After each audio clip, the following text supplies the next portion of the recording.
Hello.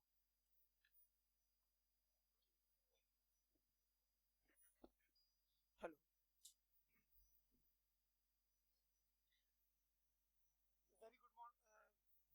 Very good evening to all of you. It is a late evening after a very long, hectic day. I am Paritosh Divakri from CPET Ahmedabad on behalf of Ministry of Chemical and Fertilizer, Department of Petrochemicals. I hope कि आप लोगों को Hindi English Hindi ज़्यादा मुझे लगता है कि comfortable रहेगा. ગુજરાતી તો વધારે સારું રહેશે. ટોપિક આજનો છે કંટ્રોલ કમ્પોસ્ટેબલ પ્લાસ્ટિક અને એનું ટેસ્ટિંગ કે જે ઇન્ડસ્ટ્રીની રિક્વાયરમેન્ટ હોય છે. તો પહેલાં આપણે સમજવાનો પ્રયત્ન કરીશું કે પ્લાસ્ટિકમાં શું અંતર છે અને કેમ કંટ્રોલ કમ્પોસ્ટેબલ છે અને જે લેબોરેટરી તરીકે અમે જે ટેસ્ટિંગ કરતા હોઈએ અને જે કમ્પ્લાયન્સ તરીકે સીપીસીબી વેબસાઇટ પર અપલોડ થતું હોય અને એના કયા પેરામીટર સીપીસીબીના અંદર ધ્યાનમાં લેવાતા હોય અને ઇન ફ્યુચર જે બી પોસ્ટ સર્ટિફિકેશન કમ્પ્લાયન્સીસ છે એના માટે શું જ મતલબ જાણકારીઓ ઇન્ડસ્ટ્રીએ રાખવાની છે એ આના મૂળ મુદ્દા છે.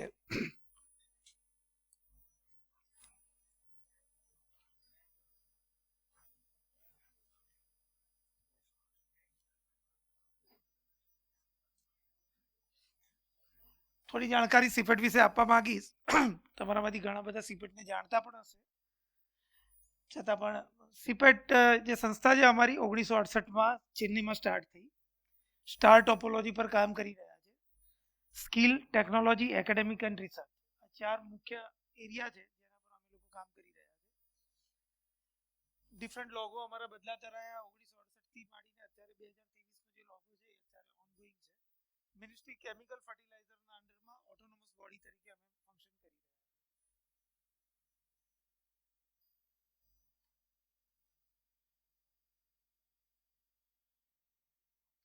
પાન ઇન્ડિયા પ્રેઝન્સ છે.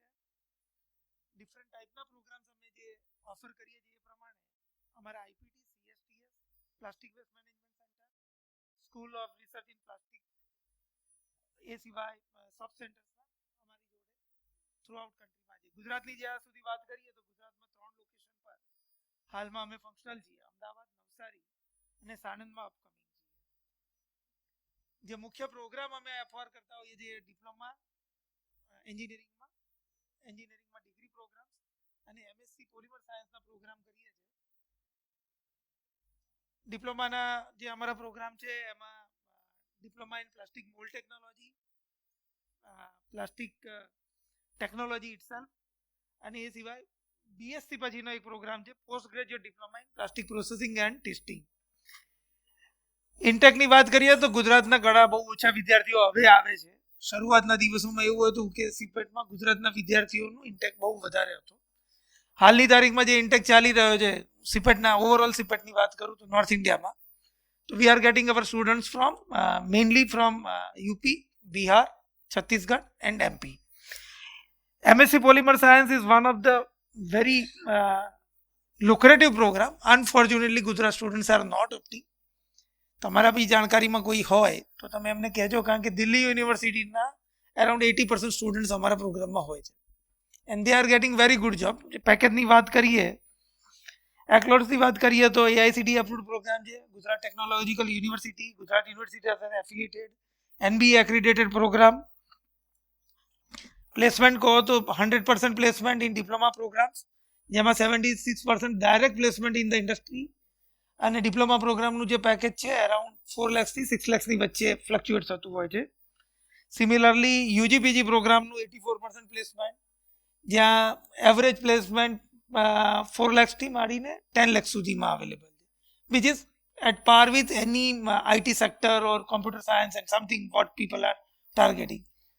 પોટેન્શિયલ એ છે કે આઈટી સેક્ટરમાં જે એમને 8 કલાક 12 કલાક વર્ક ફ્રોમ હોમનો જે લોડ છે પ્લાસ્ટિક ઇન્ડસ્ટ્રીમાં એ નથી, પણ છતાં બી અનફોર્ચ્યુનેટલી વિદ્યાર્થીઓ એનો ઓફ નથી થયા. All leading players in the market like Reliance, Hero group, Amul, John dairy, they all are our placement partners. સર્વિસીસની જ્યાં સુધી વાત કરીએ ત્યાં સુધી ડિઝાઇન એક જ રૂફ હેઠળ પ્લાસ્ટિકને લગતી બધી જ પ્રકારની સેવાઓ સીપેટ પ્રોવાઈડ કરે છે. Right from design to tooling services, processing, testing, inspection and calibration, આ તમામ પ્રકારની સેવાઓ સીપેટ અમદાવાદના સેન્ટરમાંથી તમને મળી શકે. તમે એક કન્સેપ્ટ લઈને આવ્યા કોઈ પ્રોડક્ટ તમારે બનાવી છે, મતલબ તમારે વોટર બોટલ બનાવી છે અને તમારા ચોઈસમાં એ બોટલ બનાવવા માટે કોઈ પણ બેઝિક જાણકારી નથી અને તમે સીપેટ સાથે સંકળાવવા માંગો તો right from that scratch to final delivery of the product CIPET તમને તમામ એરિયામાં સપોર્ટ કરી શકે. Let us come back to our original topic, જે ટોપિક માટે આજે આપણે બધા ભેગા થયા છે કે કમ્પોસ્ટેબલ પ્લાસ્ટિક શું છે, બાયોપ્લાસ્ટિક શું છે અને બાયોડિગ્રેડેશન શું ઘટનાને કહે છે. કમ્પોસ્ટેબલ પ્લાસ્ટિક આજની તારીખમાં આપણી મેજર રિક્વાયરમેન્ટ છે, કારણ કે આપણે સિંગલ યુઝ પ્લાસ્ટિકને અલ્ટરનેટ તરીકે કમ્પોસ્ટેબલ પ્લાસ્ટિકને જોઈ રહ્યા છે. જે એના ઇસ્યુઝ છે, જીપીસીબીના બધા અધિકારીઓ છે, એટલે તમને ખબર જ છે કે એના ઇસ્યુ માર્કેટની અંદર કે એન્વાયરમેન્ટમાં શું છે. એ તમામ ઇસ્યુને પાર્શિયલી એડ્રેસ કરી શકાય કમ્પોસ્ટેબલ પ્લાસ્ટિક્સ વડે, કારણ કે કમ્પોસ્ટેબલ પ્લાસ્ટિકની પોતાની પણ ચેલેન્જીસ છે. We will discuss in the coming slides. પણ સૌથી પહેલાં કમ્પોસ્ટેબલ પ્લાસ્ટિકને સમજવાનો પ્રયત્ન કરીએ. કમ્પોસ્ટેબલ પ્લાસ્ટિક એટલે એવી પ્રકારના પ્લાસ્ટિક જે નિશ્ચિત કમ્પોસ્ટિંગ એન્વાયરમેન્ટમાં ડિગ્રેડ પામી શકે, નેચરલ ડિકમ્પોઝ ના થાય, એને એક વાતાવરણ આપવું પડે 58 ડિગ્રી ±2 ડિગ્રી, એક પ્રકારની હ્યુમિડિટી આપવી પડે અને એને પ્લાસ્ટિકને ખાઈ શકે તેવા બેક્ટેરિયા, માઇક્રોબ્સની અસ્તિત્વ હોવું જોઈએ કમ્પોસ્ટની અંદર. જે આપણે ખેતીવાડીની અંદર જે ખાતર બનાવતા હોય કમ્પોસ્ટિંગ કરતા હોઈએ એવા જ પ્રકારની કંઈક આ ઘટના છે. પણ અહીંયા વાતાવરણ હોવું એ બહુ અગત્યની વસ્તુ છે અને આવા વાતાવરણમાં જે વૈશ્વિક માનાંક છે, ISO 17088ની વાત કરીએ કે 14855 ની વાત કરીએ કે ASTM 6400, આ બધા અલગ અલગ પ્રકારના વૈશ્વિક સ્ટાન્ડર્ડો છે જેને મેચ કરતું, અને એ બધા સ્ટાન્ડર્ડમાં ક્યાંક ને ક્યાંક કમ્પોસ્ટિંગ કન્ડિશનની વાત છે. ભારત સરકારે જે સ્ટાન્ડર્ડને એડોપ્ટ કર્યું છે 14855 આધારિત ISO 17088ને આપણે એડોપ્ટ કર્યું છે. ISO 17088 2021 આજની તારીખમાં એ સ્ટાન્ડર્ડ પ્રમાણે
અને પેટ બનાવીએ અને અન્ય વસ્તુ બનાવીએ.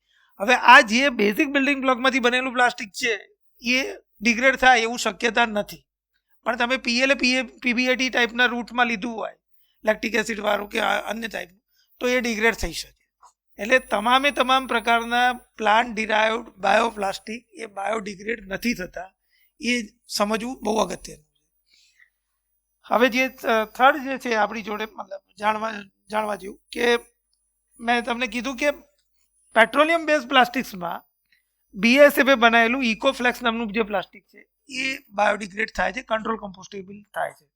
એ અગત્યનું છે, એ મુદ્દો જાણવા જેવો છે અને સમજવા જેવો પણ છે.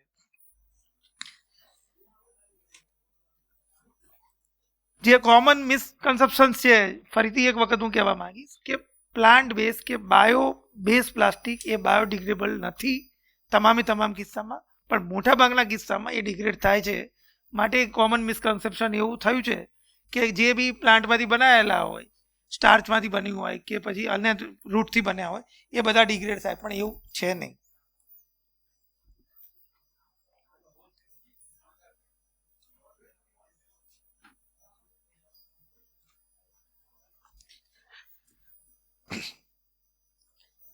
કમ્પેર કરીએ જ્યાં સુધી ઇન્ડસ્ટ્રીની વાત કરીએ તો ઇન્ડસ્ટ્રીની જે મેજર રિક્વાયરમેન્ટ હોય છે કે એને અત્યારે જે વાપરી રહ્યા છે એ પ્લાસ્ટિકને રિપ્લેસ કરીને આવા કોઈ પણ પ્લાસ્ટિક સાથે એને વાપરવાનો પ્રયત્ન કરવો છે. મોટાભાગે પીએલએ પીબીએટી રૂટના પ્લાસ્ટિક આજની તારીખમાં મોટાભાગની ઇન્ડસ્ટ્રીમાં 99.999% જેટલા બી મેન્યુફેક્ચરર છે ઇન્ડસ્ટ્રીમાં એ બધા એ જ રૂટના પ્લાસ્ટિકનો પોલિમરનો ઉપયોગ કરી અને એમની તમામ પ્રકારની પ્રોડક્ટ અલગ અલગ ફોર્મ્યુલેશનથી ડેવલપ કરી રહ્યા છે. હવે રિક્વાયરમેન્ટમાં જ્યારે એ બેને કમ્પેર કરીએ તો સૌથી પહેલાં એનર્જી રિક્વાયરમેન્ટની વાત કરીએ તો હાલની તારીખમાં નો ડાઉટ ઇન્ડિયામાં પીએલએ પીબીએટીના પ્રાઇસીસ વધારે છે, પણ એનર્જી કન્ઝમ્પશન પ્રોડક્શનની વખતે વાત કરીએ તો પેટ્રોલિયમ રૂટથી જે પ્લાસ્ટિક બનાવવામાં આવે છે, જે નોર્મલ પ્લાસ્ટિક આપણને માર્કેટમાં મળે છે, એના કરતાં 45% ઓછું એનર્જી કન્ઝમ્પશન આ પ્લાસ્ટિક બનાવવામાં થાય છે. જ્યારે કોઈ સારી કંપની મતલબ જે અત્યારે ઉત્તર પ્રદેશમાં ટ્રાય કરી રહ્યા છે એ લોકો જો એનું પ્રોડક્શન લઈને આવશે માર્કેટમાં તો શક્યતા છે કે ઇન ફ્યુચર આપણને નીચા ભાવે પણ પીએલએ પીબીએટી મળવા મળશે. રો મટીરિયલની વાત કરીએ તો પેટ્રોલિયમ બેઝ જે અત્યારના પ્લાસ્ટિક્સ વાપરીએ છીએ એમાં પેટ્રોલિયમનો ઉપયોગ થાય છે. જ્યારે બાયોપ્લાસ્ટિકની વાત કરીએ તો starch of corn, sugar can, potato અને અધર રિન્યુએબલ ક્રોપ્સમાંથી આપણે આ પ્લાસ્ટિકને બનાવી શકીએ છીએ. કાર્બન ફૂટપ્રિન્ટની વાત કરીએ તો ચોક્કસપણે જ્યારે પેટ્રોલિયમની વાત કરીએ તો તેમાં હાઈએસ્ટ છે, વેરેસ પ્લાન્ટ બેઝ જે બાયોપ્લાસ્ટિક્સ બનાવીએ છીએ એમાં 62% ઓછું છે. પ્રેઝન્સ ઓફ કેમિકલ્સની વાત કરીએ તો બિસ્ફિનોલ જેવો કાર્સિનોજનક આપણને પેટ્રોલિયમ બેઝ પ્લાસ્ટિકમાં મળશે, જેની પ્રેઝન્સ કે એવા કોઈ ટોક્સિક કેમિકલ બાયોપ્લાસ્ટિકમાં હોતા નથી. ફિઝિકલ પ્રોપર્ટીની વાત કરીએ તો petroleum base plastic highly stable છે. બાયોપ્લાસ્ટિક્સ આર ઇક્વલી સ્ટેબલ, પણ હાલની તારીખમાં હજુ ડેવલપમેન્ટલ ફેઝમાં છે, એટલે આપણને જોઈએ તો ચોક્કસ પ્રકારનો પોલિમર અવેલેબિલિટીમાં અથવા તો એના કોસ્ટિંગમાં ક્યાંક આપણા રૂટીન રિપ્લેસમેન્ટમાં પરવડતો નથી. બાયોડિગ્રેડેબિલિટીની વાત કરીએ તો ચોક્કસપણે petroleum base plastic product degrade થતી નથી. બાયોડિગ્રેડેશન રેટ એનો ઘણો લાંબો છે, 500 વર્ષ જે નોર્મલી કહેવામાં આવે છે. અને જ્યારે આપણે બાયોપ્લાસ્ટિકની વાત કરીએ તો 180 દિવસની આસપાસમાં યોગ્ય વાતાવરણ જો મળે તો એ ડિકમ્પોઝ થઈ શકતું હોય છે. અને પ્રાઇસની વાત કરીએ તો પેટ્રોલિયમ બેઝ પ્લાસ્ટિકની, કારણ કે એની ઇન્ફ્રાસ્ટ્રક્ચર બહુ સારી રીતે ડેવલપ થઈ ચૂકેલું છે, ચાહે રિલાયન્સની રિફાઇનરી હોય, આઈએસએલ રિફાઇનરી હોય, ઓપાલની રિફાઇનરી હોય, ગેલની હોય, they R with the very good infrastructure, એટલે એમની કોસ્ટ ઓફ પ્રોડક્શન નીચે છે, એટલે હાલની તારીખમાં એ પોલિમર તમને ઓછા ભાવે મળે છે.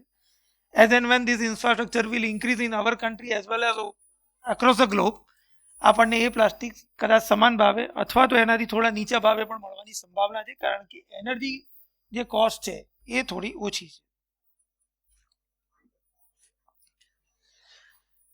સુટેબિલિટીની વાત કરીએ તો આપણે મૂળ કોઈ પણ પ્લાસ્ટિક પ્રોડક્ટની વાત કરીએ તો એની પ્રોપર્ટીઝની વાત કરતા હોઈએ. ધારો કે પ્લાસ્ટિકની કેરી બેગની જ વાત કરતા હોઈએ તો આપણે એની અંદર ફ્લેક્સિબિલિટી અને વોટર બેરિયરની વાત કરીએ. ફોસિલ ફ્યુઅલમાં આપણી જોડે પીઈ અવેલેબલ છે, બાયોબેઝ પ્લાસ્ટિકમાં આપણી જોડે બાયો પીઈ અવેલેબલ છે. સેમ વે ફ્લેક્સિબિલિટીની અંદર સ્ટાર્ચ બેઝ બ્લેન્ડ્સ અથવા બાયોડિગ્રેડેબલ પોલિએસ્ટર્સ જે પીબીએટીની બ્લેન્ડ્સ આપણે બનાવીએ છીએ એ બધું જ આપણને ફ્લેક્સિબિલિટીમાં મદદરૂપ થઈ શકે છે. ટ્રાન્સફરન્સી, સ્ટીફનેસ અને બેરિયર પ્રોપર્ટી, આની જ્યારે આપણે વાત કરતા હોઈએ તો પેટ લેમિનેટ અથવા મલ્ટીલેયર ઓક્સિજન સ્કેવેન્જર્સની વાત કરતા હોઈએ ફોસિલ પ્લાસ્ટિક્સમાં, તો પીએલએની અંદર SiOxનું એટલે સિલિકોન ઓક્સાઇડનું જો બેરિયર બનાવીએ તો આપણે એની બેરિયર પ્રોપર્ટીને ઘણી સારી રીતે ઇમ્પ્રૂવ કરી શકીએ. અને પીએલએ ઇટસેલ્ફ એક ટ્રાન્સપરન્ટ પોલિમર છે, એટલે જે ટ્રાન્સપરન્ટની આપણી રિક્વાયરમેન્ટ છે એ ત્યાં આપણી ફૂલફિલ થઈ શકતી હોય છે. સ્ટીફનેસની વાત કરીએ, PLA is again a stiff material which is equally stiff as polystyrene and PET, એટલે આપણને પીએલએ બેઝ જો બાયોબેઝ પ્લાસ્ટિકની પ્રોડક્ટ હોય they are equally good, where the stiffness is one of the property requirement. Internationally મેન્યુફેક્ચરની વાત કરીએ તો matter બી મેલ્લે એ સિવાય પણ ઘણા બધા પ્લેયરો આજની તારીખમાં અવેલેબલ છે. ચાઇનીઝ પ્લેયરો ઘણા બધા છે જેને અહીંયા આપણે નથી બતાવ્યા, પણ મોટાભાગનું ચાઇનીઝ રૂટથી મટીરિયલ ઇન્ડિયામાં આવી રહ્યું છે. કદાચ 90% પણ વધારે ચાઇનીઝ મટીરિયલ જ છે. મેન્યુફેક્ચરોએ ખાસ એ ધ્યાન રાખવાનું છે કે જ્યારે ચાઇનીઝ મેન્યુફેક્ચર તમને મટીરિયલ આપે છે તો રો મટીરિયલ ઇનપુટને તમારે વેલિડેટ કરવું ખાસ જરૂરી છે.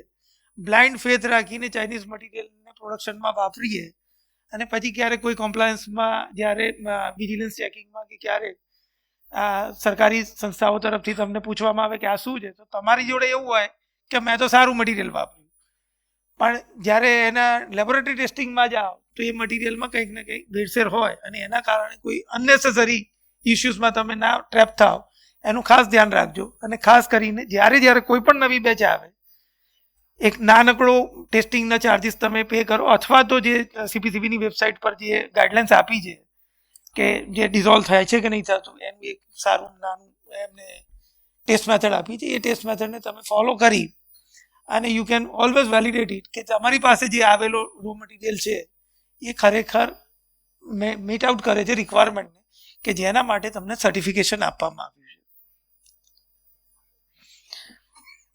તો આ ઓવરઓલ મતલબ એક કમ્પોસ્ટેબલ મટીરિયલ જે તમે વાપરો છો એની અંદર શું પોસિબિલિટીઝ છે, કઈ પ્રોપર્ટીઓ તમે ટાર્ગેટ કરી શકો, કઈ રીતે તમે એને તમારી અલગ અલગ પ્રોડક્ટ્સ માટે વાપરી શકો, એની જાણકારી હતી. હવે જે ટેસ્ટિંગની વાત કરીએ, જ્યારે તમારે સર્ટિફિકેશન જોઈએ છે એઝ એ મેન્યુફેક્ચરર, તો તમે CPCBને એપ્રોચ કરતા હોય, લોકલ પોલ્યુશન કંટ્રોલ બોડીને એપ્રોચ કરતા હોય એટલે તમારી જોડે પહેલાં CTOની વાત આવે. મોટાભાગના મેન્યુફેક્ચરને ખબર નથી હોતી અને ઘણા મેન્યુફેક્ચર અમને કહેવામાં મળતા હોય છે કે સાહેબ CTE આવી ગયો, હવે તમારે શું કરવાનું, અમે આપી દઈએ તમને. એટલે એમને અમે સમજાવતા હોઈએ. CTE એ પોલ્યુશન કંટ્રોલ બોર્ડ તમને કહે છે કે તમે અહીંયા એસ્ટાબ્લિશ કરી શકો આજુબાજુની પરિસ્થિતિ તમારી પ્રોડક્ટના ડિટેલ્સના આધાર પર એમના પેરામીટરની અંદર એસ્ટાબ્લિશ કરવા માટે આ યોગ્ય પ્લેસ છે એની જાણકારી છે. ઓપરેશન એટલે તમે જ્યારે મશીનરી ચાલુ કરો અને પ્રોડક્ટ બનાવો અને એ પછી પણ પર્યાવરણને કે જે બી એમના નોર્મ્સ પ્રોડક્ટ કોઈ નુકસાન નથી થતું એના માટેનું એક સર્ટિફિકેશન, અને ત્યારબાદ જે પ્રોડક્ટ બની એ પ્રોડક્ટ તમારે સિપેટને આપવાની થાય છે. ઘણી વખત એવું થાય કે તમે કશું જ ચાલુ ના કર્યું અને તમે માર્કેટમાંથી XYZની પ્રોડક્ટ લઈ આવો, તમને એમ થાય કે CPCB કે GPCB ક્યાં કોઈએ જોયું છે, સાહેબ તમે ટેસ્ટિંગ કરો ને, પણ એ પ્રોડક્ટ તમારા જે સર્ટિફિકેટ તમને જે CTO આપવામાં આવે છે એની ડેટ્સ જોડે લિંક છે. એટલે ત્યારે તમે એને અપલોડ કરો વેબસાઇટ પર અને પછી તમારા સર્ટિફિકેટની જે ડેટ છે, જે પોલ્યુશન કંટ્રોલ બોર્ડ તરફથી તમને જે કન્સર્ન આપવામાં એની ડેટ એના પાછળ નહીં હોય, તો પછી તમને એ કેસમાં એવું થાય કે CPCB એને વેબસાઇટ પર એમના પોર્ટલ પર એમને તમને રિજેક્ટ કરે. અને આવા કેસીસ શરૂઆતના દિવસોમાં પૂનામાં મહારાષ્ટ્રમાં થયેલા છે. અમારા અનુભવ પ્રમાણે અમે ઇન્ડસ્ટ્રીને કહેતા હોઈએ છીએ, ઇન્ડસ્ટ્રી ઘણી વખત નારાજ પણ થતી હોય છે કે તમે તમારું કામ કરો સાહેબ, અમે પોલ્યુશન કંટ્રોલ બોર્ડની જોડે ફોડી લઈશું, પણ એવું થતું નથી હોતું કારણ કે એ ડેટ સેન્સિટિવ વસ્તુ છે. બંને ડિપાર્ટમેન્ટ પોતાની જે ઇસ્યુ ડેટ્સને વેલિડેટ કરતી હોય છે ને એના બેઝ પર રિપોર્ટને કરતું હોય. Once you are coming up with the CIPET, જ્યારે તમે સિપેટને મળો છો તો આ જે ટેસ્ટનો ડ્યુરેશન છે 180 દિવસનો, 180 દિવસ પૂરેપૂરો ટેસ્ટ ડિગ્રેડેશન સાયકલ કે ડિકમ્પોઝ સાયકલ નથી ચાલતી. પણ વર્લ્ડ ઓવર તમે જ્યાં પણ જાઓ આ પર્ટિક્યુલર ટાઈપના બે પોલિમરને લઈને, તો આખા દુનિયામાં માઇક્રોબ એક્ટિવિટીઝમાં આનું ડિકમ્પોઝિંગ થવાનું ટાઈમ અરાઉન્ડ 90 to 120 ડેઝ છે. એટલે કોઈ એમ કે મને 40 દિવસમાં આ સિપેટ આપ્યું કે 45 દિવસ, એવું થતું નથી. We have our own mechanism to validate our all centres. એટલે ઘણા એવું અમને કહેતા હોય કે સાહેબ પેલી સિપેટમાં અમે જઈએ તો 45 દિવસનો સર્ટિફિકેટ આપે છે, તમે જ નથી આપતા, અહીંયા તમારું બહુ મતલબ ચિકાસ કરો. પણ એવી કોઈ દુનિયામાં એવી ટેકનોલોજી નથી કે માઇક્રોબ ફાસ્ટ મતલબ એને ખાતા શીખવાડે અને ડિગ્રેડ કરતા શીખવાડે, એવું કંઈ હોતું નથી. It will take its own course of time for degradation. Standard જે આપણે ફોલો કરીએ, as I told earlier also, કે ISO 17088 ઇન્ડિયન સ્ટાન્ડર્ડે એને એડોપ્ટ કર્યું છે, એટલે ISO 17088 અને હાલમાં 2021નું જે વર્ઝન છે એને કન્સિડર કરવામાં આવે છે. This is a pathway for CPCB certification. શા માટે compostable plastic, control compostable plastic matter કરે છે?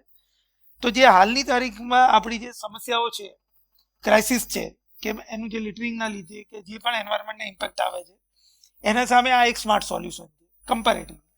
આને 100% સોલ્યુશન કદાચ ટેકનિકલી આપણે કે એજ્યુકેશનલિસ્ટ તરીકે અમે લોકો ના કહી શકીએ, કારણ કે એની એક ચેલેન્જ છે કે આપણી જોડે ઇન્ડસ્ટ્રીયલ કમ્પોસ્ટિંગ ફેસિલિટી હોવી જોઈએ, અને એને જે હાલની વેસ્ટ સ્ટ્રીમમાં એ મટીરિયલ જઈ રહ્યું છે એ વેસ્ટ સ્ટ્રીમમાંથી એને સેગ્રીગેટ થવું જોઈએ, અને એ ઓનલી કંટ્રોલ કમ્પોસ્ટેબલ ફેસિલિટી પર જઈને ડિગ્રેડ થવું જોઈએ.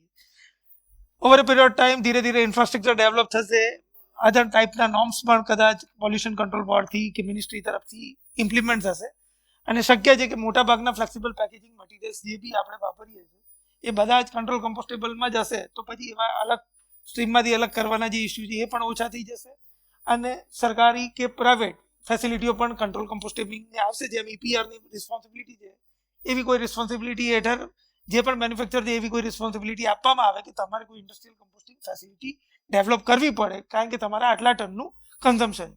That may also come in future, અથવા તો પબ્લિક પ્રાઇવેટ પાર્ટનરશિપમાં પણ આવી શકે, but that is all policy matters. At this sensor આપણી જોડે હાલમાં આવી કોઈ ફેસિલિટી ગુજરાતમાં નથી, એટલે એ ડાયરેક્ટલી ઇન્ડસ્ટ્રીયલ કમ્પોસ્ટિંગ સાઇટ પર જઈને કમ્પોસ્ટ થાય એવું શક્ય નથી. પણ જેટલી બી વેસ્ટ ડમ્પિંગ સાઇટ્સ છે આપણી જોડે એ બધી વેસ્ટ ડમ્પિંગ સાઇટમાં, કારણ કે આપણું એન્વાયરમેન્ટ ગુજરાતનું એટલું ગરમ છે કે નોર્મલ કન્ડિશનમાં 45 ડિગ્રી ટેમ્પરેચર એમ્બિયન્ટ બની જાય છે, એટલે કમ્પોસ્ટિંગ સાઇટમાં દબાયેલું જે પ્લાસ્ટિક છે એ 50-55 ડિગ્રી સુધી પહોંચતું હોય, એટલે એમાં 180 દિવસની જગ્યાએ એકાદ વર્ષમાં ડિગ્રેડેશન થવાના પૂર્ણ ચાન્સીસ છે. આ કમ્પોસ્ટિંગ ફેસિલિટીની જે વાત કરીએ છીએ ટેસ્ટ મેથડમાં આપણે જે વાપરીએ છીએ એ કમ્પોસ્ટિંગ એવું થાય છે કે 180 દિવસની અંદર પૂરું થવું જોઈએ, અને એટલા માટે 58 ડિગ્રી છે. 58ની જગ્યાએ 55 હોય કે 50 હોય તો એ કમ્પોસ્ટ થવાનું બંધ થાય છે એવું નથી, એટલે એ પણ એક સમજવાનું જરૂર છે. એનું ડ્યુરેશન કદાચ વધી શકે, પણ it is not as long as what we are claiming in for the normal fossil fuel or petroleum base material, કે વેર વી આર મતલબ waiting for 500 years or more. અને બીજું આ કંટ્રોલ કમ્પોસ્ટેબલને આપણે જે ટાર્ગેટ કરીએ છીએ કે આપણી જે ઇન્ડિયાની સેન્સિટિવિટી છે, જેમ આપણા રૂલિંગ પાર્ટીઝ કે આપણી જે બી રિસ્પોન્સિબિલિટી છે ટુવર્ડ્સ ધ વર્લ્ડ, એના માટે આપણે આ સ્ટાન્ડર્ડ એડોપ્ટ કર્યું છે કે સસ્ટેનેબલ ગ્રોથ, એન્વાયરમેન્ટની સેફટી માટે કંટ્રોલ કમ્પોસ્ટેબલના ઇન્ડિયન એન્વાયરમેન્ટમાં આપણે ઉપયોગ કરવો એ આપણી એક વૈશ્વિક જવાબદારીનો પણ ભાગ છે. સ્ટાન્ડર્ડની વાત કરીએ તો બહુ જ બધા સ્ટાન્ડર્ડ્સ અવેલેબલ છે. ઇન્ડિયાએ 14855 ના આધારિત 17088 ને લીધેલું છે. there are so many standards available. એમાં ડ્યુરેશન પણ ઓછો વધતો ઘણી જગ્યાએ હોય છે. આપણે એરોબિક અને કમ્પોસ્ટના મીડિયાની અંદર એને ડિગ્રેડ કરવાનું અત્યારે કરીએ છીએ. કોઈ મેન્યુફેક્ચર કદાચ ગ્લોબલ માર્કેટમાં ક્યાંક આપતું હોય મટીરિયલ, અને એને કોઈ ટેસ્ટિંગ સિપેટ કરાવવું હોય, અને આમાંથી કોઈ પર્ટિક્યુલર સ્ટાન્ડર્ડ ત્યાં ડિમાન્ડ થતું હોય, તો CIPET will also support on that part for getting it done through CPET. ISO 17088 ની જ્યાં સુધી વાત કરીએ તો આ ઇન્ટરનેશનલ સ્ટાન્ડર્ડ છે જે સ્પેસિફિક કરે છે કે control compostably organic recycling industrial composting ફેસિલિટીમાં કઈ રીતે થશે. આ સ્ટાન્ડર્ડના 4 મુખ્ય મુદ્દા છે: ડિસઇન્ટિગ્રેટ થવું, અલ્ટિમેટ એરોબિક બાયોડિગ્રેડેશન થવું, કોઈ પણ પ્રકારની એડવર્સ ઇફેક્ટ કમ્પોસ્ટમાં ન રહેવી, અને જે કોન્સ્ટિટ્યુટ્સ છે જેની અંદર જે વધેલું ભાગ છે એમાં કોઈ પણ પ્રકારની હેવી મેટલ ના રહે. ડિગ્રેડેશનની વાત કરીએ તો 90% થી વધારે ડિગ્રેડેશન ફ્રેગમેન્ટાઇઝ થઈ જવું જોઈએ. 2 mm ની અમે સીવ લેતા હોઈએ ને એની અંદર એને ચારતા હોઈએ, નાના નાના ટુકડા કરીને તમારી પ્રોડક્ટને અમે નાખેલી હોય, અને 85 દિવસ કે 80 દિવસ કે એના ડિગ્રેડેશન ટાઈમ પછી અમે એને સીવિંગ કરીને એક ટેસ્ટ કરતા હોઈએ, જેની અંદરથી બધું જ સીવમાંથી પાસ થવું જોઈએ 2 mm ની. એ એક એવો ટેસ્ટ છે. અલ્ટિમેટ એરોબિક બાયોડિગ્રેડેશનની વાત કરીએ તો એની અંદર જે પણ માઇક્રોબ્સ તમારા મટીરિયલને કંટ્રોલ કમ્પોસ્ટેબલ મટીરિયલને જ્યારે પચાવે છે ત્યારે માઇક્રોબની જે એક્ટિવિટી થાય એની અંદર કાર્બન ડાયોક્સાઇડનું જનરેશન થાય, ઉત્સર્જન થાય, H2O નું પ્રોડક્શન થાય, બાયોમાસ જનરેટ થાય, અને રેસિડ્યુસ અવેલેબલ હોય. તો જે કાર્બન ડાયોક્સાઇડ ઉત્પન્ન થયો છે એ કાર્બન ડાયોક્સાઇડને કેરી કરી અને બેરિયમ હાઇડ્રોક્સાઇડના સોલ્યુશનની અંદર ડિઝોલ્વ કરતા હોઈએ, અને ડે ટુ ડે બેઝિસ પર એ કાર્બન ડાયોક્સાઇડના પર્સન્ટેજને અમે ટાઇટ્રેશન મેથડથી કરતા હોઈએ, કારણ કે ISOની જે મેથડ છે ટાઇટ્રેશન બેઝ કાર્બન ડાયોક્સાઇડનું ડિઝોલ્વેશનને વેરીફાઈ કરવાની છે. એ ડિઝોલ્વેશનને વેરીફાઈ કરતા હોઈએ જ્યારે 90% ડિગ્રેડેશન થાય એ વખતે અમે એનો ઇન્ટ્રીમ રિપોર્ટ રિલીઝ કરતા હોઈએ. એક વખત ઇન્ટ્રીમ રિપોર્ટ રિલીઝ થઈ ગયા પછી એડવર્સ ઇફેક્ટના ટેસ્ટિંગ માટે 3rd નંબરનો જે એનો મેઇન પેરામીટર છે એના માટે ઇકોટોક્સિસિટી ટેસ્ટ કરવામાં આવે. એમાં પ્લાન્ટ જર્મિનેશન કરવામાં આવે. એટલે ટોમેટોના બીજને નાખી આ જે કમ્પોઝમાં જેની અંદર અમારો ટેસ્ટ કરેલો હોય 180-90 કે 100 દિવસમાં જ્યારે 90% ડિગ્રેડેશન આવી ગયું હોય એ કમ્પોસ્ટનો ઉપયોગ કરી એની અંદર ટોમેટોના બીજ નાખવામાં આવે અને એની અંદરથી પ્લાન્ટ ગ્રોથ થવો જોઈએ. That is the requirement. એટલે એનું ડોક્યુમેન્ટેશન થતું હોય ફોટોગ્રાફી સાથે, એના ફોટોગ્રાફ રિપોર્ટનો પાર્ટ હોય. અને એટ ધ સેમ ટાઈમ આ જે કમ્પોસ્ટ છે એને એની અંદર અળસિયાનું સર્વાઈવલ અથવા તો અળસિયાનું રિપ્રોડક્શન બેમાંથી ગમે તે એક મેથડ અમે લઈ શકીએ. OECD 301 પ્રમાણેની આ ટેસ્ટ મેથડથી એ પ્રમાણે અમારે એનું ટેસ્ટ કરવાનું થતું હોય છે. એમાં 90% અળસિયાનું જીવંત રહેવું આફ્ટર 14 ડેઝ એવું એક એનું ટેસ્ટ મેથડ ડિક્લેર કરતું હોય. એટલે એ પણ સર્વાઈવલ રેટ એની અંદર વેલિડેટ થતો અને એનું પણ એવિડન્સીસ ફોટોગ્રાફિક એવિડન્સ રિપોર્ટના પાર્ટ તરીકે આપવાનું રહેતું. આ બંને ઘટના પત્યા પછી જે મટીરિયલ જે બચ્યું છે કમ્પોસ્ટ એનો એબ્સ્ટ્રેક્ટ લઈ અને એને હેવી મેટલ એનાલિસિસમાં જે સ્ટાન્ડર્ડમાં આપેલી વેલ્યુથી એમાં ઓછું હેવી મેટલ છે એ વેલિડેટ કરવાનું આવે અને એની અંદર ICP-OE-MS ની એક મેથડ સજેસ્ટેડ છે એઝ પર ઇન્ડિયન સ્ટાન્ડર્ડ. એ મેથડ ફોલો કરીને એને વેલિડેટ કરવામાં આવે. આ તમામ વસ્તુઓ જ્યારે પૂરી થાય ત્યાર પછી ટેસ્ટ રિપોર્ટ રિલીઝ કરવામાં આવે જેને ફાઇનલ ટેસ્ટ રિપોર્ટ કહેવામાં આવે. પણ જ્યારે તમને અમે લોકોએ 90% ડિગ્રેડેશન સ્ટેપ 2 પછી જે રિપોર્ટ આપ્યો હોય એ રિપોર્ટ CPCBની વેબસાઇટ પર અપલોડ કરવાનું થતું હોય છે. CPCB એના આધાર પર તમને ઇન્ટ્રીમ મતલબ એક ટેમ્પરરી સર્ટિફિકેશન આપતું હોય છે જેના આધાર પર તમે પ્રોડક્શન પણ કરી શકો છો અને એ સિવાય તમે ટેન્ડર પાર્ટિસિપેશન પણ કરી શકો છો. ત્યાર પછીનો જે પેરામીટર 3 અને 4 વાળો જે ટાઈમ છે એ લેબોરેટરી ફર્ધર 1 થી 2 મહિના લેતું હોય છે અને એ પછી એક ફાઇનલ રિપોર્ટ અમે તમને સબમિટ કરતા હોઈએ છીએ. અને એ રિપોર્ટ જ્યારે તમે CPCBની વેબસાઇટ પર અપલોડ કરો છો ત્યારે જે તમારું ટેમ્પરરી સર્ટિફિકેશન છે that will convert to the final certification. Testing procedure as I told you earlier કે disintegration નો ટેસ્ટ કરીએ છીએ, બાયોડિગ્રેડેશન નો ટેસ્ટ કરતા હોઈએ, ઇકોટોક્સિસિટી ટેસ્ટ કરતા હોઈએ અને કોન્સ્ટિટ્યુટનું એનાલિસિસ કરતા હોઈએ. CPCBની વેબસાઇટ પર જ્યારે તમારે આને કરવાનું હોય તો એનું કમ્પ્લાયન્સ એશ્યોરન્સ કરવું પડે, પ્રોડક્ટ વેલિડેશન કરાવવું પડે અને સસ્ટેનેબલ ગોલ સાથે એને આગળ વધવું પડે. એલિજિબિલિટી અને એપ્લિકેશન સબમિશનની જ્યારે વાત કરીએ તો CPCBના વેબસાઇટ પર જે મેં લિંક આપેલી છે એની અંદર ક્લિક કરો એટલે મેનુ ડ્રીવન પૂરું તમને ડેટા અવેલેબલ છે. 1 by 1 મેનુ ડ્રીવન ડેટામાં તમારી ડિટેલ્સ તમે અપલોડ કરતા જાઓ એ પ્રમાણે તમે ધીરે ધીરે એમાં આગળ જેમ વધતા જશો એ રીતે તમારા જે બી રિક્વાયરમેન્ટ છે વેબસાઇટમાં તમે અપલોડ કરશો એટલે તમારું રજિસ્ટ્રેશન થઈ જશે. એ પછીની જે વસ્તુ છે એમાં તમારે સેમ્પલ સબમિશન લેબને કરવાનું રહેશે. CPCBની એપ્રુવડ ટેસ્ટિંગ લેબોરેટરીઝ છે એમાં CPET પણ છે અને IIP પણ છે, ઇન્ડિયન ઇન્સ્ટિટ્યૂટ પેકેજિંગ પણ છે. CPETના મલ્ટિપલ સેન્ટર્સ પર આ ફેસિલિટી અવેલેબલ છે. અમદાવાદ ગુજરાતની અંદર એક સેન્ટર છે જ્યાં તમે કરાવી શકો. એ સિવાય પણ દેશના કોઈ પણ સેન્ટર પર તમે CPETના સેન્ટરની કે IIPની સેવા લઈને CPCB પર અપલોડ કરી શકો. You are not force to go with particular centre. નજીકના સેન્ટરમાં જનરલી મેન્યુફેક્ચર પ્રયત્ન કરતા હોય કે જ્યાંથી એમને ફોલોઅપ કરવું ઇઝી પડતું હોય. સ્ટાન્ડર્ડ કોમ્પ્લાયન્સ કરવામાં આવે ISO 17088 પ્રમાણે જે ટેસ્ટ કરવામાં આવે એના પર રેફરન્સ સ્ટાન્ડર્ડ છે જેમાં EN 13432, OECD 301 and other standard જે રેફરન્સ સ્ટાન્ડર્ડ તરીકેથી એ દરેક અલગ ટેસ્ટ માટે જ્યાં વપરાતા હોય એ લાગુ પડતા સ્ટાન્ડર્ડ પ્રમાણે લેબોરેટરી એનું ટેસ્ટ કરતું હોય.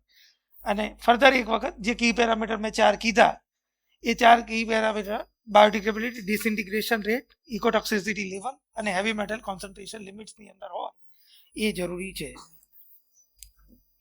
ટેસ્ટ રિપોર્ટને તમારે સબમિશન કરવાનું તો SOP જે CPCBની વેબસાઇટ પર છે એનું કમ્પ્લાયન્સ કરવાનું રહેશે અને મેન્યુફેક્ચરનું વેરિફિકેશન CPCB દ્વારા કરી અને ફાઇનલી તમને સર્ટિફિકેટ ઇસ્યુ કરવામાં આવતું હોય છે. ઓનસાઇટ એસેસમેન્ટ કરવામાં આવે છે પોલ્યુશન કંટ્રોલ બોર્ડ દ્વારા અથવા તો એના ડેઝિગ્નેટેડ એજન્સી દ્વારા, લોકલ પોલ્યુશન કંટ્રોલ બોડી કે અથવા તો કોઈ બીજાને જો એમને નિર્ધારિત કર્યા કે એ તમારું ઓનસાઇટ એસેસમેન્ટ કરે. અને ઇન્સ્પેક્શનના જે ફોકસ એરિયા છે સૌથી અગત્યનું એ જે કોઈ પણ તમારે ત્યાં એસેસમેન્ટ કરવા આવે છે પણ તમારે જે ધ્યાનમાં રાખવાની જરૂરી વસ્તુઓ છે તો ક્વોલિટી કંટ્રોલ પ્રોસેસ અને ડોક્યુમેન્ટેશન તમારું યોગ્ય હોવું જોઈએ.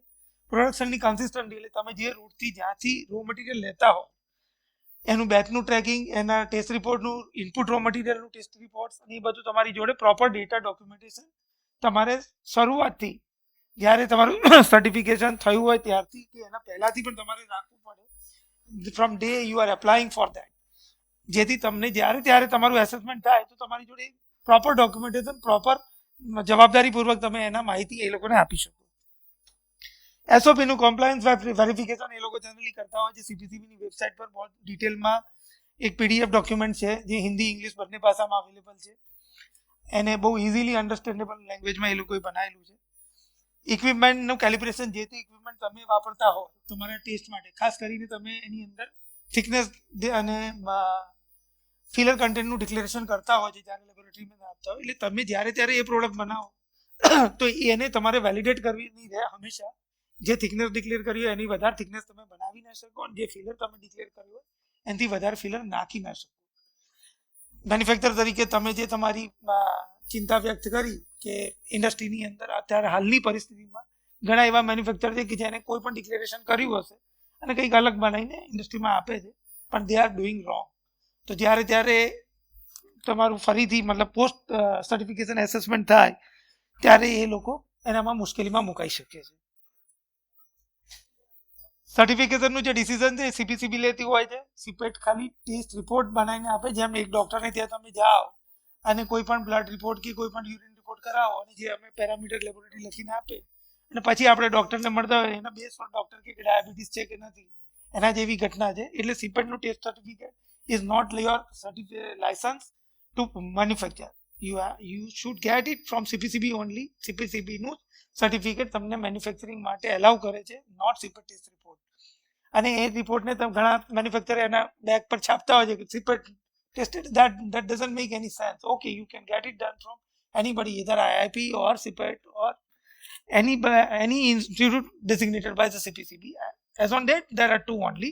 In past, Intertech was also there, but now Intertech is not one of the laboratories. સર્ટિફિકેટનું ઇન્સ્યોરન્સ ફૂલી કમ્પ્લાયન્સ થયા પછી સીપીસીબી એનું સર્ટિફિકેટ ઇસ્યુ કરતું હોય છે. વેલિડિટી પીરિયડ એનો 3 વર્ષ માટેનું છે. પોસ્ટ સર્ટિફિકેશન ઓબ્લિગેશન જે છે એનું ક્વોલિટી મેન્ટેનન્સ કરવું એ તમારું ઓબ્લિગેશન છે. એન્યુઅલ રિપોર્ટિંગ કરવું તમારું ઓબ્લિગેશન છે. અને સમય પર જે નોટિફિકેશન ભારત સરકાર દ્વારા કે સીપીસીબી દ્વારા કે લોકલ પોલ્યુશન કંટ્રોલ બોર્ડ દ્વારા જણાવવામાં આવે એ તમામને નોટિફિકેશનના આધારે તમારે તમારી પ્રોડક્ટમાં, મેન્યુફેક્ચરિંગમાં કે મટીરિયલમાં જે ચેન્જ કરવો પડે એ તમારી જવાબદારીનો ભાગ બને છે. આ પોસ્ટ સર્ટિફિકેશન ઓબ્લિગેશન તરીકે જાણવું કોઈ પણ મેન્યુફેક્ચરે જાણવું જરૂરી છે. રિયલ વર્લ્ડમાં જે સર્ટિફિકેટના એક્ઝામ્પલ છે એની અંદર ડિફરન્ટ પ્રોડક્ટ કેટેગરીની અંદર આ વપરાય છે અને most of manufacturers are aware about this different requirements.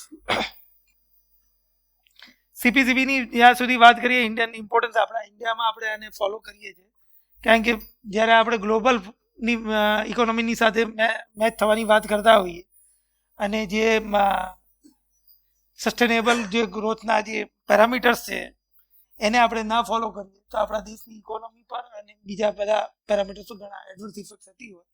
એટલે સીપીસીબી અને કંટ્રોલિંગ બોડી તરીકે છે not to control your business, they are keeping you in the pace with the global economy, કે જેથી તમે પણ ઇન્ટરનેશનલી બિઝનેસ કરી શકો અને સેમ સ્ટાન્ડર્ડ સેમ ફોલો કરી અને તમે ઇન્ટરનેશનલ માર્કેટમાં તમને જવાબદારીપૂર્વક તમે એન્ટર થઈ શકો. એના માટે આ સર્ટિફિકેશન ખૂબ જ અગત્યનું છે.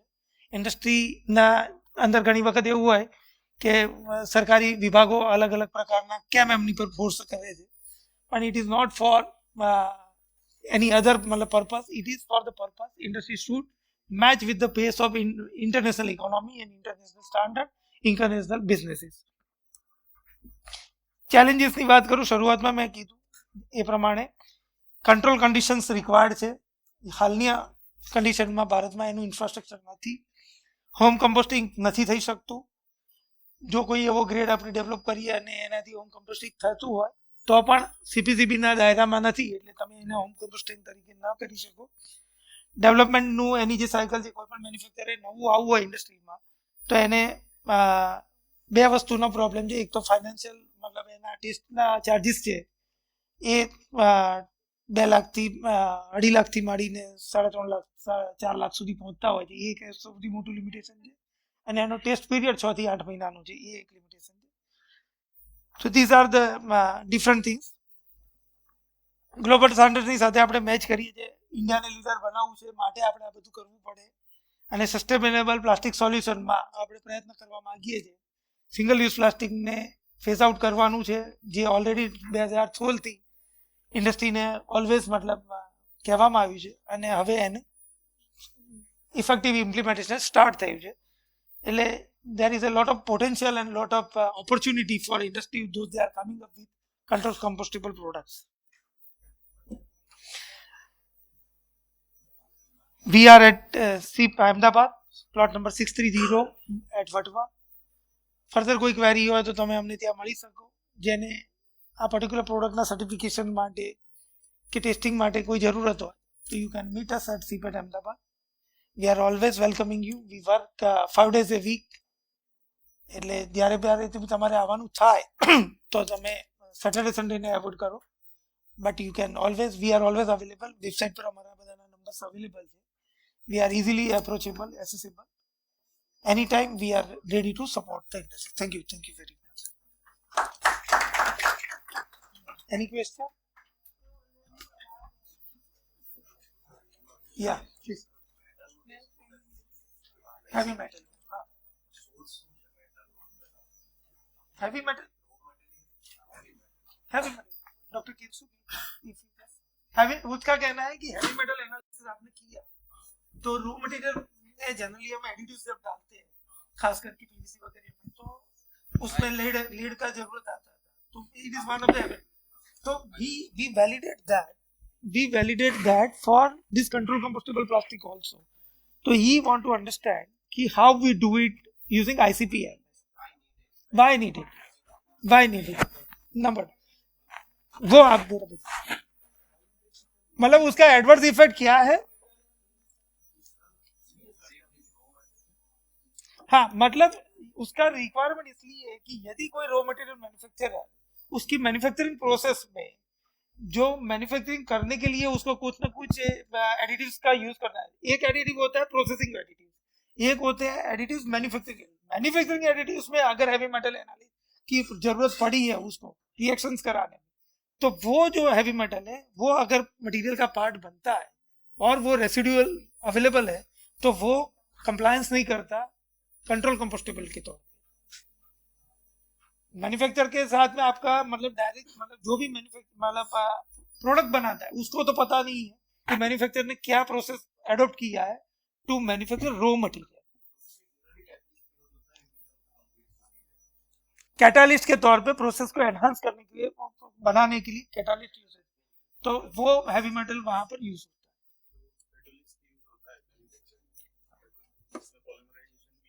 हाँ, उसी के लिए.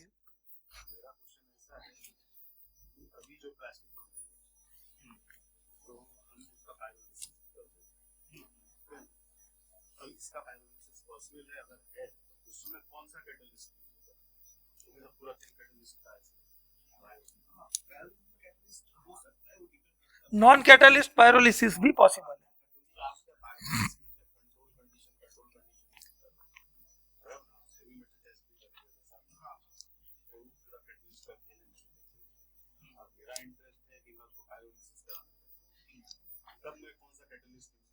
आपको कैटालिस्ट यूज करना नहीं है उसमें.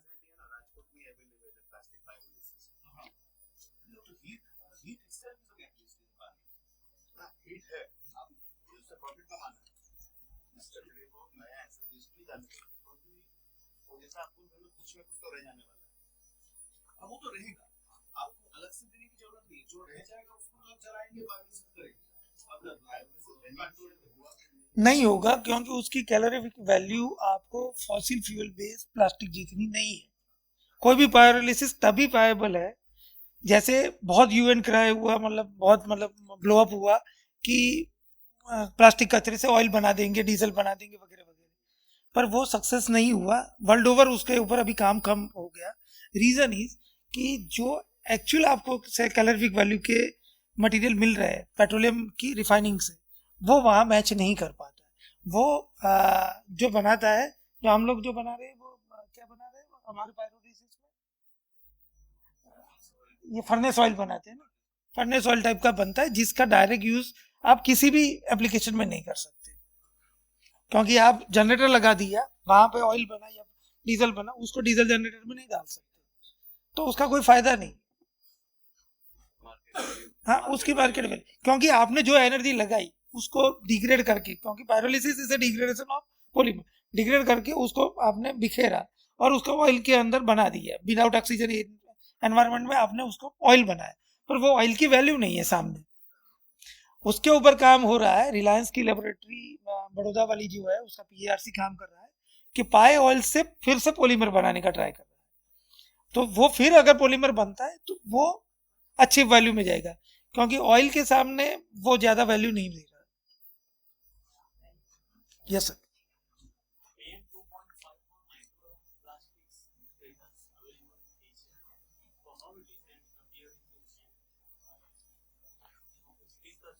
from the plastic. તો આવા 2.5 ના રૂપમાં જે પ્લાસ્ટિક માઇક્રોપ્લાસ્ટિક્સ અવેલેબલ હોય છે, તો શું એ કયા રીઝન્સ હોઈ શકે છે? એ ફ્લાઇંગ પ્લાસ્ટિક્સ છે કે સ્કેટર્ડ પ્લાસ્ટિક્સ છે કે ફૂડ ગ્રેડમાંથી જનરેટ થયેલા છે? એક ક્વેશ્ચન આ છે. બીજા ક્વેશ્ચન્સની અંદર જે રીતના ફૂડ સ્ટફ વેધર મેડ બી લેસ ધેન 120 માઇક્રોન કે મોર ધેન 100 માઇક્રોન, એ જે ફૂડની સાથે કયા એબિલિટી ઓફ ધી પ્લાસ્ટિક્સ છે, અને ફૂડ માની લો કે ચાય છે કે કોઈ બી ફિલ અપ કરવા એને થેલી વાળીને વાટી દે છે, તો એ જે પ્લાસ્ટિકની સોલ્યુબિલિટી જે ફૂડની સાથે છે એ કેટલા હદ સુધી પોસિબલ છે, અને why and why it is restricted? એ રીઝન તો એક જ છે, તો બે વસ્તુ મને ક્લેરિટી. किनसुक बता पाओगे? हाँ ठीक है, हाँ वही वही बोल रहे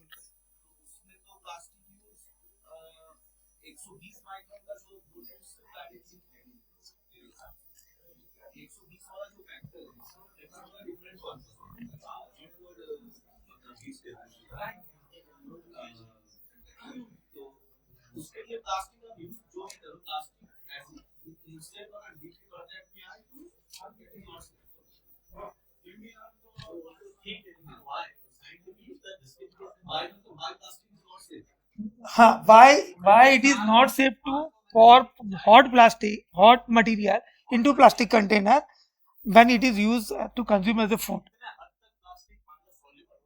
नहीं, ऐसी solubility नहीं है।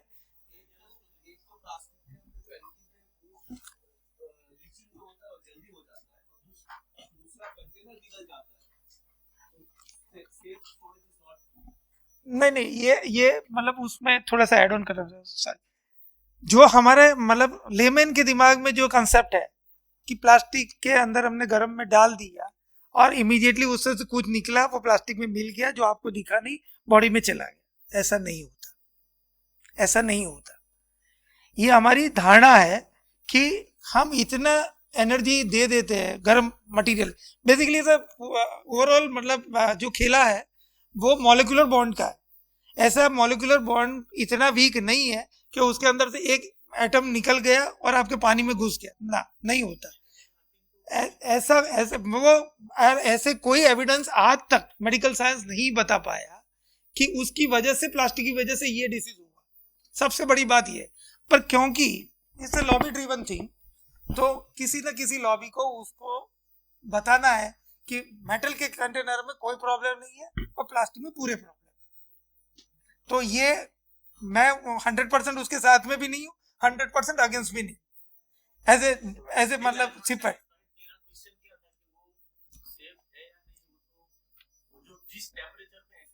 हुई है कभी चाय तुरंत गरम गरम हमने उस कंटेनर में से उसमें डाल दी, ठीक है, उसका टेम्परेचर जो है 80 डिग्री के आसपास बॉइलिंग चाहिए, ठीक है। और जो पीपी कंटेनर में आप डालते हो, पीपी की मेल्टिंग पॉइंट क्या है अराउंड 150-80 के आसपास है, ना ना, वो तो LDP है, वो LDP का है, वो LLLDP की बैग की बात है। जब PP की बात करो, बट फिर भी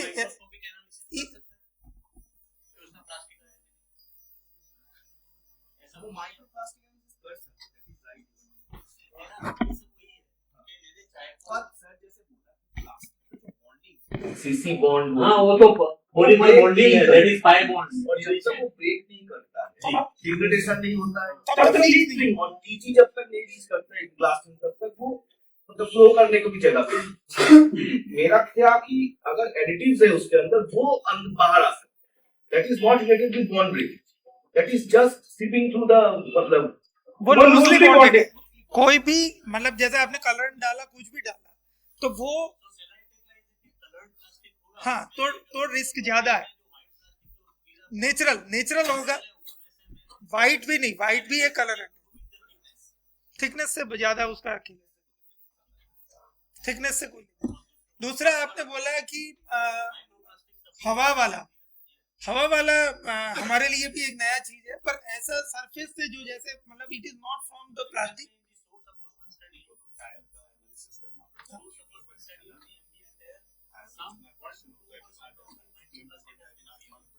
वो आप जो रिजिड प्लास्टिक यूज कर रहा है, जो plastic industry, so called plastic industry हम जो बोलते हैं, जैसे ही उसका हाउसिंग बना, ये उसकी बात नहीं।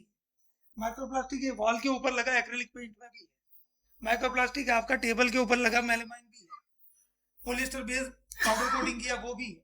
तो वहां से धीरे धीरे सरफेस पे जो निकल रहा है, that is also a part of that microplastic which is in air. हाँ, उस पे इट इज, मतलब आपने जो भी घिसाई करके कलर निकाला, तो माइक्रोप्लास्टिक, वो रूम में आपको इतना माइक्रोप्लास्टिक मिलेगा, हैवी मात्रा में मिल जाएगा। कोई भी और चीज है वो प्लास्टिक के प्रोसेस में आती है, start releasing the micro organ, और उसमें बिस्फेनोल ए भी रहता है, वो भी रिलीज होता है। सो इस वो कांसेप्ट इसमें है, या देखो पूरी जिंदगी हमारा जो जनरेशन है और हमारे बाद वाला जो जनरेशन है, आप सभी ने जॉनसन एंड जॉनसन की पॉलीकार्बोनेट की बॉटल में मिल्क पिया और सब जिंदा है, और पॉलीकार्बोनेट बिस्फेनॉल से बनता है, कार्सिनोजन है, और ऐसा कोई रिलीज नहीं है हमारे में। जितने जिंदा है सभी कैंसर पेशेंट नहीं, तो बट जॉनसन एंड जॉनसन ने बंद कर दिया बनाना, अभी वो प्लास्टिक की वो बॉटल नहीं बनाई, उसको भी गर्म पानी से धोया जाता था, बच्चों के लिए हॉट मिल्क भरा जाता था और माएँ बच्चों को देती थी। पर ऐसा डायरेक्ट लिंक जो जिस हिसाब से बोला जाता है, ऐसा लिंक नहीं, क्योंकि द मोस्ट इंपॉर्टेंट जो बॉन्ड एनर्जी है वो ब्रेक करने लायक वहां पर एनर्जी आनी चाहिए, तब जाके बिस्फेनॉल रिलीज होगा।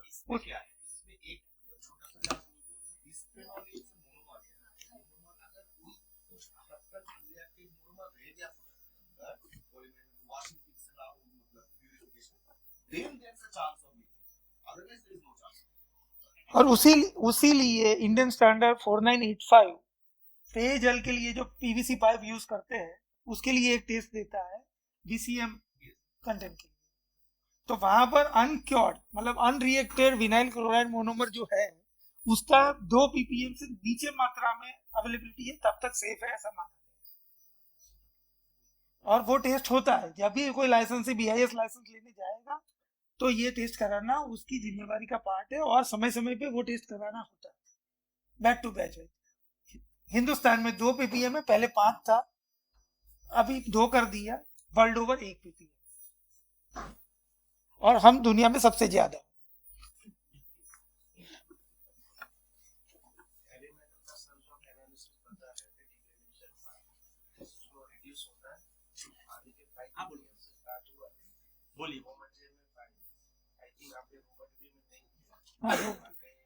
हम लोग करते हैं प्रोडक्ट जब आती है लेबोरेटरी को, वो before disintegration and after compost से करना है।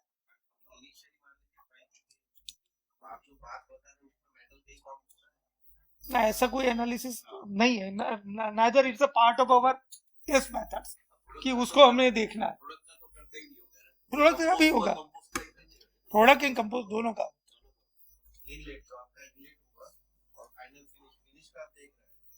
इनलेट का भी देखना पड़ेगा। हाँ इनलेट का भी वो तो द मोमेंट वी डिटेक्ट कि there is a heavy metal in this sample, वो सैंपल वापस दे देना कस्टमर को, खत्म हो गया, तेरा टेस्ट ओवर हो गया यहाँ पे। क्योंकि हैवी मेटल नहीं होना चाहिए, वही तो रिक्वायरमेंट।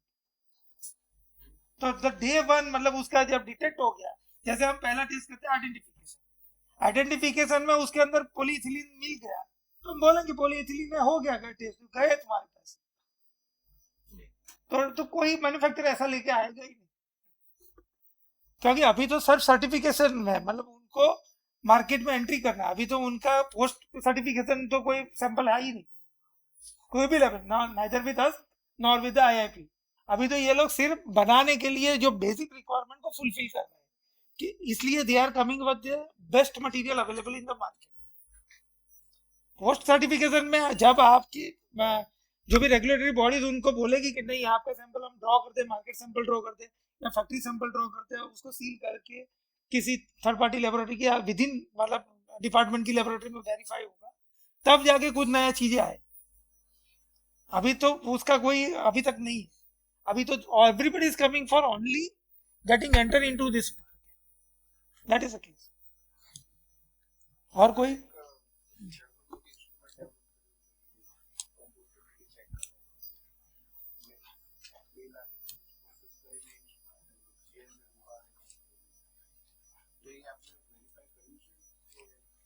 ના સીપેટ એ નથી કરેલું, સીપેટ એમાં કામ નથી, એ એઆઈ બેઝ છે, એઆઈ બેઝ છે અને અમારો એવો અનુભવ છે કારણ કે અમે આમની જોડે પણ કામ કરતા હતા, સંદીપભાઈની જોડે ઈશિત્વા વાળાનું પણ એઆઈ બેઝ મોડલ હતું, અને જ્યારે અમે એમની જોડે થોડું ક્લોઝ મતલબ અન્ડરસ્ટેન્ડિંગ કર્યું તો that is actually processing only images and colour, પણ that is not the case.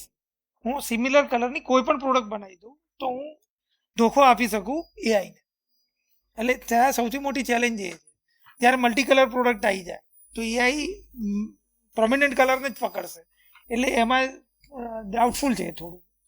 પણ એની અધર મેથડ્સ જે છે ઇલેક્ટ્રોસ્ટેટિક વાળી મેથડ ના હતી એ બધી મેથડો સક્સેસફુલ છે, જે ટ્રેબલ ઇલેક્ટ્રિક એનાલિસિસ છે એ સક્સેસફુલ છે, પણ એઆઈ વાળું હું સ્ટ્રેટ વે ના કહી શકું, પણ થોડી ચેલેન્જ છે કારણ કે ઈશિત્વાનું જે મોડલ હતું એને હું મતલબ મારા રેફરન્સ તરીકે રાખું છું, જર્મન મોડલ મને ખ્યાલ।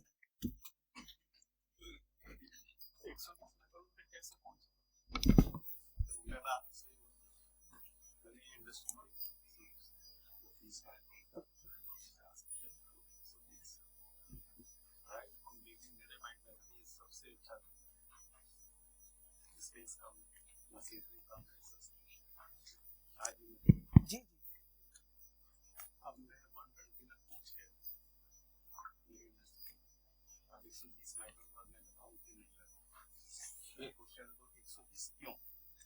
एक सौ ना ऐसा 120 इसलिए सबसे बड़ा, आप वो रैक पिकर्स को देखिए, जो रैक पिकर्स उठाता है सड़कों से मटेरियल, अगर उसको लाइवलीहुड लायक भी मटेरियल नहीं मिलेगा, वो 100 बार झुकेगा तब भी 1 किलो मटेरियल नहीं मिला तो उसका तो कमर का दर्द हो जाएगा, प्रधानमंत्री योजना में भी उसका रिपेयरिंग नहीं होगा।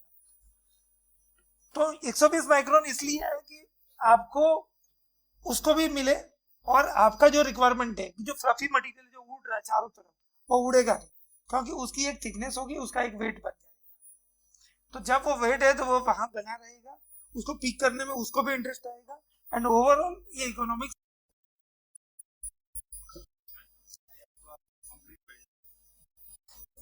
कंप्लीट बैन करने से पूरा जो सिस्टम है वो कोलैप्स हो रहा है। और कल को आ गया 130 बढ़ा सकते हो ना, वो फ्लेक्सिबल है मशीनरी में आपकी। हाँ इतना ही है, इतना ही है, मतलब डाई चेंज करना थोड़ा सा, अगर बहुत फर्स्ट टू वर्ड सिनेरियो। बना रहा है वो चला जाएगा बंद सिनेमा हॉल। हाँ हाँ दिस इज फैक्ट।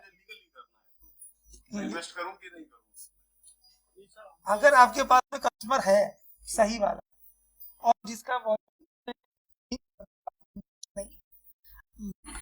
रिसेंट किया, उसके साथ में जुड़ के आप कर सकते हो, उसमें इतना जल्दी चेंज आने का पॉसिबिलिटी नहीं, क्योंकि जब तक ये कंपोस्टेबल प्लास्टिक का रूल एस्टैब्लिश नहीं होता तब तक उसको सरकार बंद नहीं कर पाएगी, क्योंकि for Gujarat only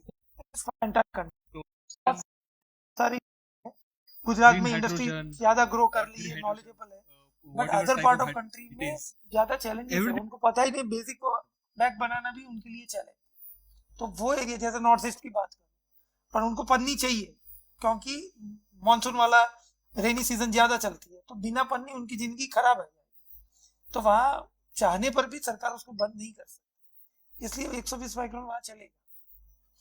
only thing littering habit जब तक सही से नहीं होगी तब तक ये समस्या है, और रिस्ट्रिक्शन 120 इसलिए किया कि धीरे धीरे उसका प्रयोग कम हो, स्विच ओवर हो, क्योंकि प्राइसिंग को मैच करा रहा था कंट्रोल कंपोस्टेबल की प्रोडक्ट की प्राइस और 120 में अगर कंट्रोल कंपोस्टेबल सस्ती मिलने लगी तो लोग धीरे धीरे ये बात तो उस पे चले। Power producers, EPC contractors, financiers, everyone has to work parallelly. मोल ये है कि वो चाहते हैं कि 120 की ना बने कंट्रोल कंपोस्टेबल, सिंगल यूज की जहां तक बात।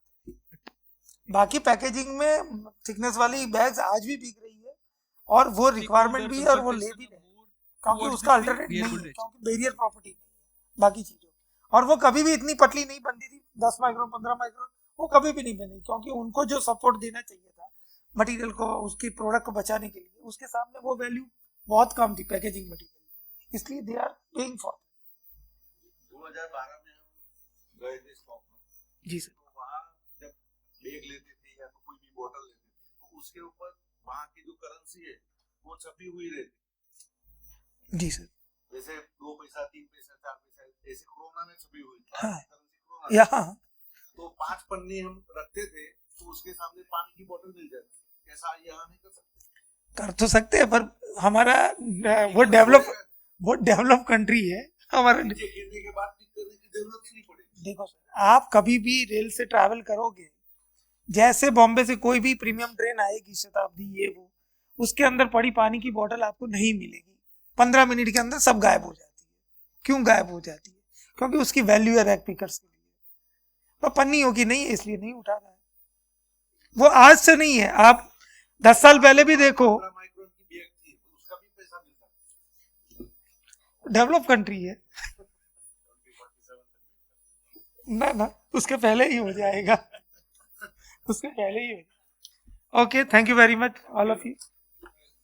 यस, बिल्कुल ले लीजिए। यस, बायोडिवर्सिटी का इशू रहेगा